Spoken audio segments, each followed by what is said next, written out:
KSIC sari ಜೊತೆ ನಾನು ಮತ್ತೆ ಬಂದಾಯಿತು. ಈ ಸ್ಯಾರಿ ಸ್ವಲ್ಪ ಸ್ಪೆಷಲ್, ಯಾಕೆಂದರೆ ಇದು ನಮ್ಮ ಅಜ್ಜಿದು, ನನ್ನ ತಂದೆಯವರ ತಾಯಿದು. ಇದು ಇಂಕ್ ಪೆನ್ ಬ್ಲೂ, ರಾಯಲ್ ಬ್ಲೂಗಿಂತ ಇನ್ನೂ ಡಾರ್ಕ್ ಬರುತ್ತೆ. ಸೇಮ್ ನಾವು ಇಂಕ್ ಪೆನ್ನಲ್ಲಿ ಬರೆದ್ರೆ ಯಾವ ಥರ ಬರುತ್ತೋ ಕಲರ್, ಅದೇ ಕಲರ್ ಸ್ಯಾರಿ ಇದು. ಅವ್ರು ಹೋದ್ಮೇಲೆ ಅವ್ರ ನೆನಪಿಗೋಸ್ಕರ ಈ ಸೀರೆನ ನಾನೇ ಇಟ್ಕೊಂಡಿದ್ದೀನಿ. ಈ ಸಾರಿದು ಒರಿಜಿನಲ್ ಕಲರ್ ಬಂದು ರಾಣಿ ಪಿಂಕ್. ನಿಮಗೆ ಆ ಥ್ರೆಡ್ಡಲ್ಲಿ ಕಾಣಿಸ್ತಿರ್ಬೋದು ಯಾವ ಪಿಂಕ್ ಅಂತ. ಬಟ್ ಅದು ತುಂಬ ಆಯಿಲ್ದು ಮಾರ್ಕ್ಸ್ ಎಲ್ಲ ಉಳ್ಕೊಬಿಟ್ಟಿತ್ತು, ಎದ್ದು ಕಾಣಿಸ್ತಿತ್ತು.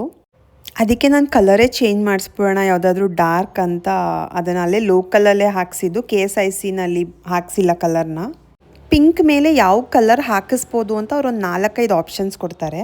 ಅದರಲ್ಲಿ bottle green, maroon, red, ink blue, black ಎಲ್ಲ ಸ್ಯಾರಿಗೂ ಹಾಕ್ಕೊಡ್ತಾರೆ. ನಾನು ಅದರಲ್ಲಿ ಇಂಕ್ ಬ್ಲೂ ಇರಲಿ ಅಂತ ಈ ಕಲರ್ ಮಾಡಿಸಿರೋದು. ಈ ಕಲರ್ ಮಾಡಿಸಿದ ಮೇಲೆ ಏನೂ ಚೇಂಜ್ ಆಗಿಲ್ಲ, ಅಂದರೆ ಮೆಟೀರಿಯಲ್ದು ಕ್ವಾಲಿಟಿ ಆಗಲಿ ಆ ಜರಿದು ಏನೂ ಚೇಂಜ್ ಆಗಿಲ್ಲ. ಸೇಮ್ ಯಾವ ಥರ ಮೈಸೂರು ಸಿಲ್ಕ್ ಹೊಸ್ದಾಗಿ ತೊಗೊಂಡ್ರೆ ಯಾವ ಫೀಲ್ ಇರುತ್ತೋ ಈ ಕಲರ್ ಹಾಕ್ಸಿದ ಮೇಲೂ ಅದೇ ಫೀಲ್ ಇರುತ್ತೆ. ಏನೂ ತೆಳ್ಳಗಾಗೋದು ಆ ಥರ ಎಲ್ಲ ಏನೂ ಆಗಿಲ್ಲ.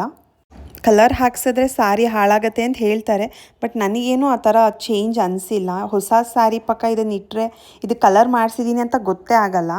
ಎರಡು ಸೇಮ್ ಥರನೇ ಫೀಲ್ ಇರುತ್ತೆ ಮೆಟೀರಿಯಲ್ ಮುಟ್ಟಿ ನೋಡಿದ್ರೆ. ನಾನು ಮತ್ತೆ ಸಿಗ್ತೀನಿ. ಸಿಗಬೇಕು ಅಂದರೆ ಫಾಲೋ ಮಾಡಬೇಕು. Thank you.